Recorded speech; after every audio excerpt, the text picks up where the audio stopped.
अक्टूबर 2021 को evening shift में होने वाले पेपर को हम डिस्कस कर रहे हैं। उसमें जनरल नॉलेज के जितने भी क्वेश्चंस आए 30 क्वेश्चन हैं, उन्हें हम डिस्कस करेंगे। 70 क्वेश्चन सब्जेक्ट के थे, तो हम देखेंगे कि इन क्वेश्चंस का लेवल कैसा है। अगर मैं सबसे पहले पेपर को एक थोड़ा सा ओवरव्यू आपको दे देती हूँ कि पेपर किस टाइप का आया है। पेपर बहुत ही स्टैटिक है, बहुत डायरेक्ट क्वेश्चन हैं, जैसे कि ल्यूसेंट वगैरह से उठा के दे देते हैं, उसी टाइप के क्वेश्चन हैं, गूगल टाइप। एक भी क्वेश्चन एनालिटिकल नहीं है, डायरेक्ट क्वेश्चन है सारे के सारे। तो अगर आपने कोई भी स्टैटिक बुक या मैगज़ीन इस टाइप की कुछ पढ़ा होगा तो आप इस चीज़ को कवर कर लेंगे।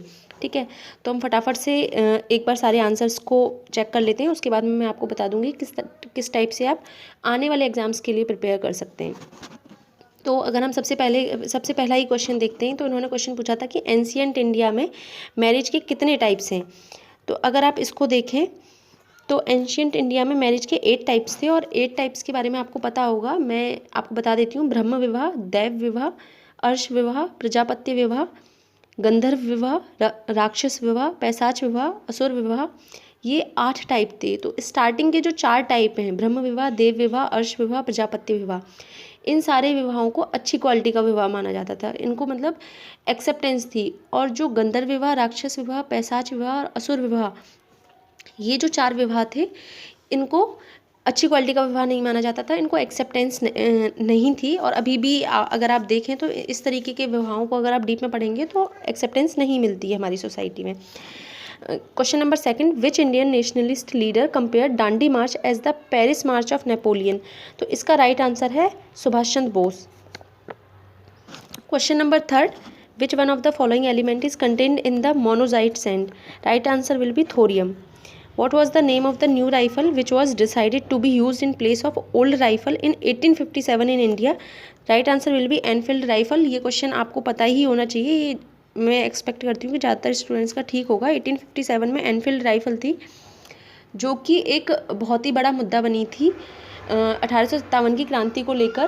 क्योंकि इसमें क्या हुआ था कि ऐसा माना जा रहा था कि ये जो राइफ़ल हैं, इनमें सूअर की चर्बी, और इसको जब इसको मुंह से खोलना होता था, तो जिस जगह से इसको खोलना होता था वहाँ पर गाय की चर्बी को यूज़ किया गया है। तो ये हिंदू और मुस्लिम दोनों ही कम्युनिटी के लोगों के लिए बहुत ही मतलब एक कम्युनल सेंटिमेंट उनके जुड़े हुए थे। क्योंकि मुस्लिम लोगों के लिए जितना ही पिग इम्पॉर्टेंट है, वैसे उतना ही हिंदू लोगों के लिए गाय इम्पॉर्टेंट है। तो दोनों के लिए ही एक्सेप्टेड नहीं था। तो ये एक बहुत बड़ा मुद्दा बना था और उन्होंने इसके अगेंस्ट में रिवॉल्ट किया था।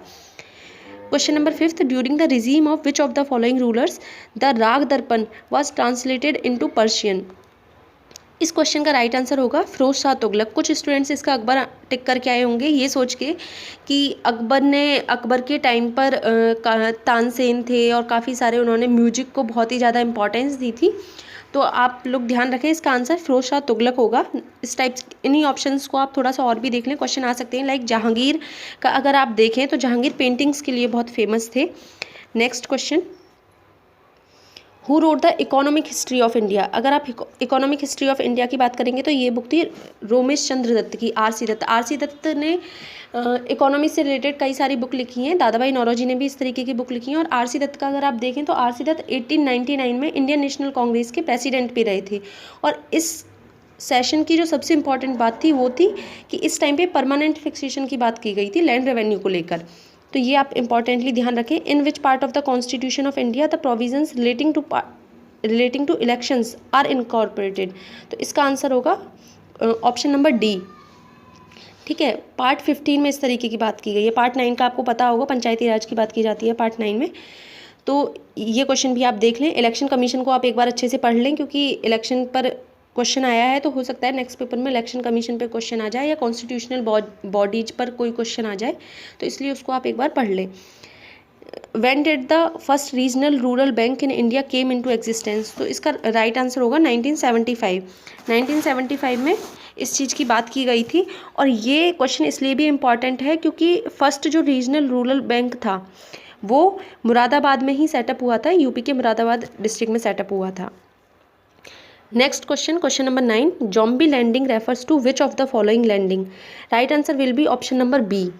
Option number B will be right answer. A new loan a new loan to a borrower having interest coverage ratio less than 1।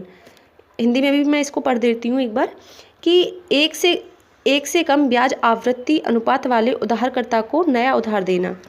Question number 10, article 21 of the constitution of India provides for. Article 21 काफ़ी time से news में रहा है। Article 21 और 21A को आप बहुत ही ध्यान में रखें, इस पर बहुत सारे क्वेश्चंस बनते रहते हैं पेपर में। तो इसका राइट आंसर होगा राइट टू एजुकेशन, ठीक है। और आर्टिकल 21 जो है that is related to right to life and personal liberty. Minority rights की बात करेंगे आप आर्टिकल 29, 30 में। राइट अगेंस्ट एक्सप्लॉयटेशन की बात होगी आर्टिकल 23, 24 में। नेक्स्ट क्वेश्चन पर आ जाते हैं। Question number 11, Jagjit Pavadia, doctor Patrick Amoth, Kalpana Kochhar और आइजैक हर्जोग। तो इसमें जो ऑप्शन नंबर 1 है, आप ऑप्शन नंबर 1 को कनेक्ट कर सकते हैं 4 से।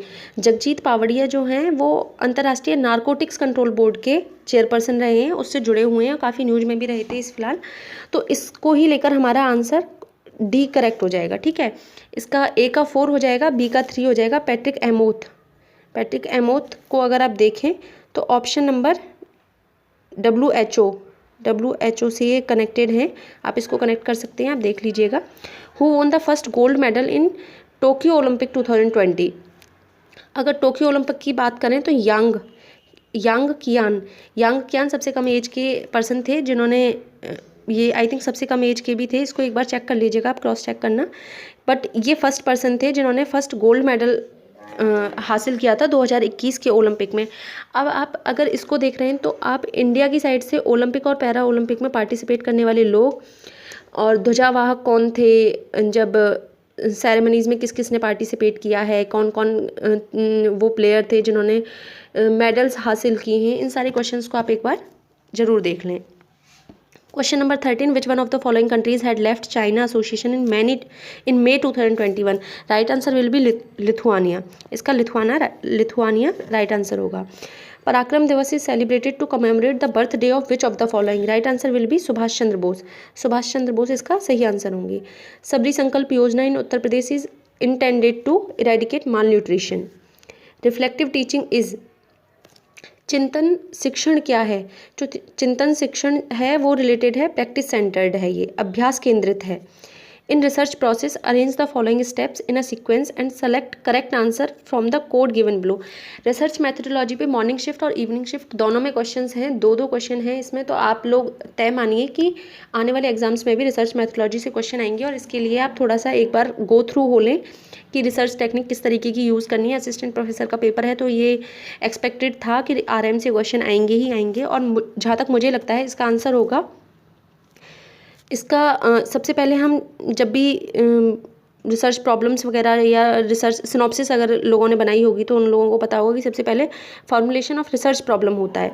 तो जब हम फॉर्मुलेशन ऑफ रिसर्च प्रॉब्लम कर लेते हैं और उसके बाद अगर मेरा मानना ये है कि developing of data collection instrument, जब तक आप डाटा कलेक्शन की जो भी आपकी टेक्निक होगी उसको डिसाइड नहीं करेंगे, उसके बाद ही आप रिसर्च का काम करते हैं, तब तक आप रिसर्च नहीं कर सकते। तो मेरे हिसाब से first, third and then collection of data, और उसके बाद में जब डाटा कलेक्ट हो जाता है तो हम एनालाइज करते हैं, हम टेबल्स बनाते हैं, ठीक है।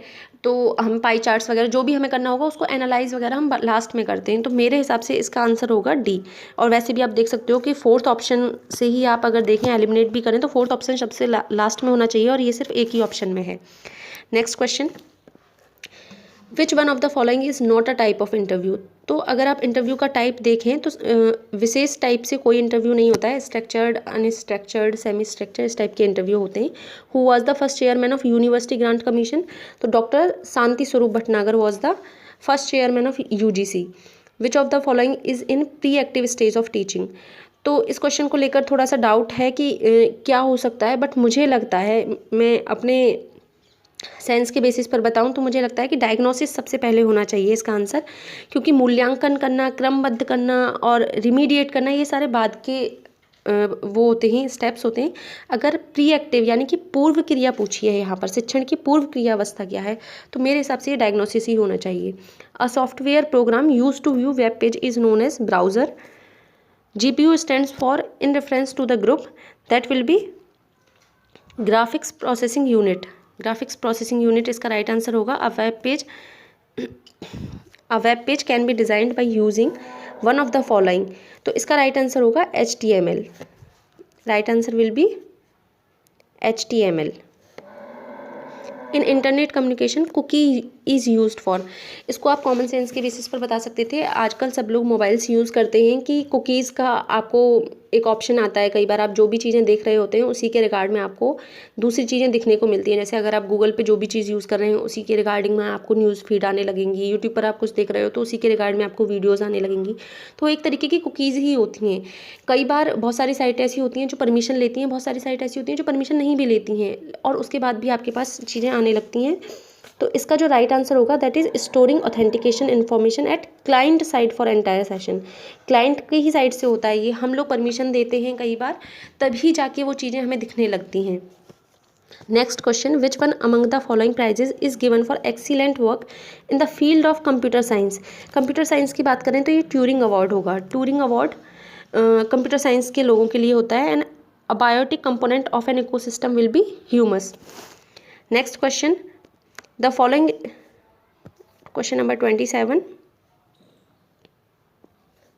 एक सेकेंड, question number 27, the following statement are related to the Ecomark label.